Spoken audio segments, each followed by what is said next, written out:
हमारा मांग बा फांसी होके के चाहिए। फांसी होगा के चाहिए।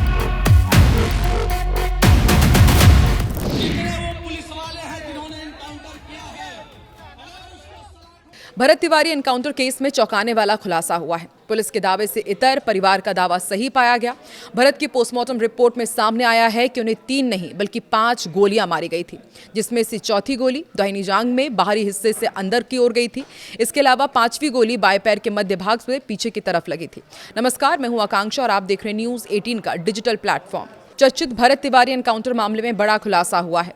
पोस्टमार्टम रिपोर्ट में ये पुष्टि हुई है कि भरत तिवारी को 1 या 2 नहीं बल्कि 5 गोलियां लगी थी। रिपोर्ट के मुताबिक पहली गोली बाएं जांघ के ऊपरी हिस्से में सामने की ओर लगी थी। दूसरी गोली भी बाएं जांघ के मध्य भाग के भीतर की तरफ लगी पाई गई। वहीं तीसरी गोली दाहिनी जांघ के बीच वाले हिस्से में भीतर लगी थी। मालूम हो कि भारत के परिवार ने भी 5 गोलियां मारे जाने का दावा किया था और अब रिपोर्ट के मुताबिक पोस्टमार्टम रिपोर्ट में सामने आया है कि चौथी गोली दाहिनी जांघ में बाहरी हिस्से के अंदर ओर गई थी। इसके अलावा 5वीं गोली बाएं पैर के मध्य भाग में पीछे की तरफ से लगी थी। भरत तिवारी के कथित फर्जी मुठभेड़ मामले को लेकर पिछले कई दिनों से सियासत गर्म है। विपक्ष सरकार पर लगातार हमलावर है और मामले की निष्पक्ष जांच की मांग कर रहा है। इसी बीच प्रदेश के सीएम सम्राट चौधरी ने यह स्पष्ट कर दिया है कि इस घटना में शामिल दोषी बख्शे नहीं जाएंगे। भोजपुर की घटना को सरकार ने गंभीरता से लिया। न्याय सुनिश्चित करने के लिए तत्काल न्यायिक आयोग के गठन का फैसला किया गया। सम्राट चौधरी ने गुरुवार को पटना में आयोजित संविधान हत्या दिवस कार्यक्रम में मंच से इस हमले पर सरकार का पक्ष रखा और कहा कि भोजपुर की घटना को सरकार ने गंभीरता से लिया है। न्याय सुनिश्चित करने के लिए तत्काल हमने न्यायिक आयोग के गठन का फैसला किया। उन्होंने साफ किया कि यदि कोई दोषी पाया गया तो उसके खिलाफ कार्रवाई तय है। कार्यक्रम को संबोधित करते हुए सम्राट चौधरी ने कहा था कि जब भी कोई गंभीर समस्या सामने आती है तो सरकार तत्परता से उस पर संज्ञान लेती है। हाल ही में भोजपुर में हुई घटना पर त्वरित कार्रवाई करते हुए बिहार सरकार ने एक उच्च स्तरीय न्यायिक आयोग का गठन किया। सरकार का उद्देश्य न्याय सुनिश्चित करना है और जो भी दोषी पाया जाएगा उस पर सख्त कार्रवाई की जाएगी। उन्होंने आगे ये भी कहा कि यदि 30 दिन के अंदर आवेदन पर आदेश जारी नहीं होता है तो 31वें दिन संबंधित अधिकारी को सीधे निलंबित करने का आदेश मुख्यमंत्री कार्यालय से जारी किया जाएगा। उन्होंने कहा कि सरकार की प्राथमिकता है कि लोगों को समय पर न्याय मिले और प्रशासनिक राहत मिले। भरत तिवारी भोजपुर के बिलौटी गांव के रहने वाले थे। दावा है कि वो सोशल मीडिया पर नदी कटाव, भ्रष्टाचार और स्थानीय मुद्दों पर आवाज उठा रहे थे। 17 जून को पुलिस एनकाउंटर में उनकी मौत हो गई थी। पुलिस का दावा था कि वो हथियारबंद थे और फायरिंग के दौरान मारे गए, जबकि परिवार और गांव वालों का आरोप है कि उन्होंने सरेंडर किया था, फिर उससे गोली मार दी गई। फेसबुक लाइव वीडियो में भी ये दिखने का दावा किया गया। इसके बाद परिवार की शिकायत पर शाहपुर थाने में पुलिस अधिकारियों के खिलाफ हत्या का मुकदमा दर्ज किया गया। एफआईआर में परिवार के नाम अब हटा दिए गए हैं। एसडीओपी को भी हटाया गया।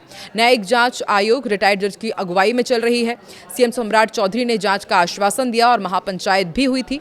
भोजपुर जिले के शाहपुर थाना क्षेत्र के बिलौटी गांव में पुलिस मुठभेड़ में मारे गए भरत तिवारी के मामले में इतने दिन बीत जाने के बाद भी परिजनों का गुस्सा कम नहीं हुआ है। उनका आरोप है कि अब तक उन्हें न्याय नहीं मिला है।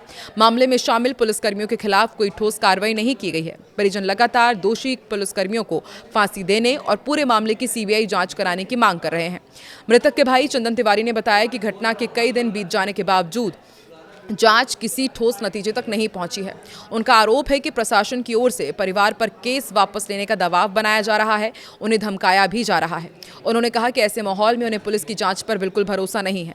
चंदन तिवारी का कहना है कि पुलिस विभाग की जांच उन्हीं अधिकारियों की निगरानी में कराई जा रही है जिन पर घटना में शामिल होने के आरोप लगाए जा रहे हैं। ऐसे में निष्पक्ष जांच की उम्मीद करना मुश्किल है। उन्होंने कहा कि परिवार को न्यायिक जांच पर भी पूरा भरोसा नहीं है।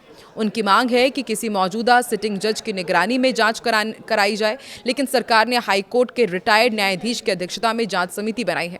परिवार का कहना है कि यदि सरकार निष्पक्ष जांच चाहती है तो पूरे मामले की जांच सीबीआई से कराए। उनका मानना है कि केवल स्वतंत्र एजेंसी की जांच से ही सच्चाई सामने आ पाएगी और दोषियों के खिलाफ कड़ी कार्रवाई होगी। उधर सरकार की ओर से गठित न्यायिक जांच समिति के अध्यक्ष हाईकोर्ट के पूर्व न्यायाधीश विनोद सिन्हा ने मामले की जांच शुरू कर दी है। वहीं पुलिस विभाग की ओर से जांच की जिम्मेदारी शाहाबाद रेंज के पुलिस उप महानिरीक्षक यानी कि डीआईजी को सौंपी गई है। हालांकि भरत तिवारी के परिजन और गांव के कई लोग इन दोनों ही जांच प्रक्रियाओं पर सवाल उठा रहे हैं। कहना है कि जब तक मामले की सीबीआई जांच नहीं होगी, दोषी पुलिसकर्मियों के खिलाफ सख्त एक्शन नहीं लिया जाएगा, तब तक उन्हें न्याय मिलने की उम्मीद नहीं है। फिलहाल परिवार अपनी मांगों पर अड़ा हुआ है और पूरे मामले में निष्पक्ष जांच की मांग लगातार दोहरा रहा है। आपको क्या लगता है, क्या परिवार और ग्रामीणों की सीबीआई जांच की मांग सही है और क्या वाकई निष्पक्ष जांच इस पूरे मामले की हो पाएगी और क्या भरत तिवारी के परिवार को न्याय मिल पाएगा? कमेंट सेक्शन पर जरूर बताएं।